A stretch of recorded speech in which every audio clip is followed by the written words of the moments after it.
ঘোষণা হতে না হতেই বারুদের স্তূপে কোচবিহার। দিনহাটার ভিলেজ টু গ্রাম পঞ্চায়েত এলাকায় আক্রান্ত তৃণমূলের যুব সভাপতি সায়ন চক্রবর্তী। অভিযোগের তীর স্থানীয় বিজেপি নেতৃত্বের দিকে। রবিবার রাতে আচমকায় ধারালো অস্ত্র নিয়ে সায়নের উপর হামলা চালায় একদল দুষ্কৃতী। গুরুতর জখম অবস্থায় বর্তমানে তিনি হাসপাতালে চিকিৎসাধীন। তৃণমূলের অভিযোগ, হার নিশ্চিত জেনে বিজেপি খুনের রাজনীতি শুরু করেছে।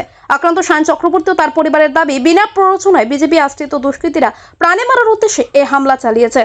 অন্যদিকে সমস্ত অভিযোগ উড়িয়ে দিয়েছে গেরুয়া শিবির। স্থানীয় বিজেপি নেতৃত্বের দাবি, এই ঘটনার সাথে আমাদের কোনো ঝোঁক নেই। এটি তৃণমূলের দীর্ঘদিনের পুরনো গোষ্ঠীদ্বন্দ্বের ফল। তাদের মতে এলাকা দখলের লড়াইকে রাজনৈতিক রং দেওয়ার চেষ্টা করছে শাসক দল। পুলিশ ঘটনার তদন্ত শুরু করলেও থমথমে গোটা এলাকা। নির্বাচনের আগে দিনহাটার এই রক্তক্ষয়ী সংঘর্ষ সাধারণ ভোটারদের মনেও আতঙ্ক বাড়াচ্ছে।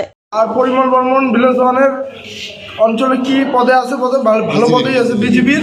ওর ভাই প্রদীপ বর্মন আর দীপেন চক্রবর্তীর শালা। আমি বাড়িতে আসতেছিলাম, আমাকে তলোয়ার দিয়ে আমার পেটে পানে মারার চেষ্টা করছে। আমি তৃণমূল কংগ্রেস করি, এই কারণে আমাকে চক্রান্ত করে মারার চেষ্টা হয়েছে, আমাকে মেরে ফেলানোর চক্রান্ত।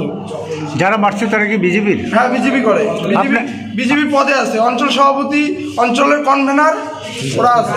কি নাম বললেন ওদের? কি নাম বললেন? আমার যদি কিছু হয় এরা দায়ী থাকবে।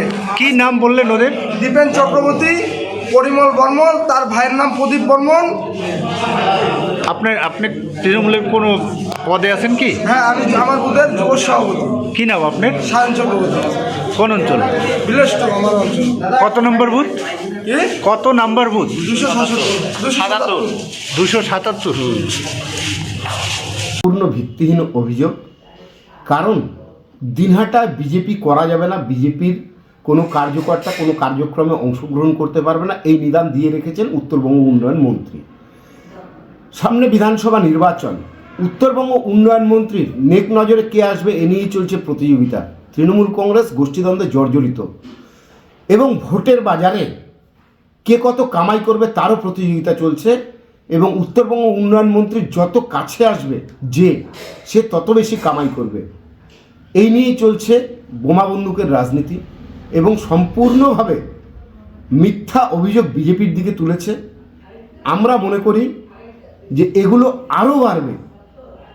ভোটের আবহে কে কত এগিয়ে যেতে পারবে তৃণমূল কংগ্রেসের যেই বেতাজ বাদশার কাছে, এই নিয়ে প্রতিযোগিতা। স্বাভাবিকভাবেই এই বন্দুকের রাজনীতি, গুলির রাজনীতি, ছুরির রাজনীতি, মারপিটের রাজনীতি নিজেদের মধ্যে চরম আকারে পৌঁছবে।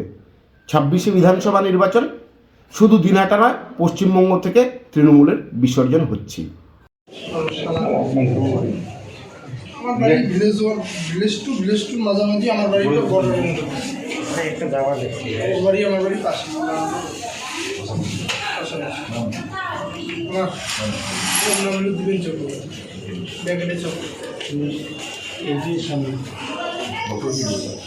ডক্টর বলছে থাকতে বলছে, কালকে আমি সিজোরে আমি দেখি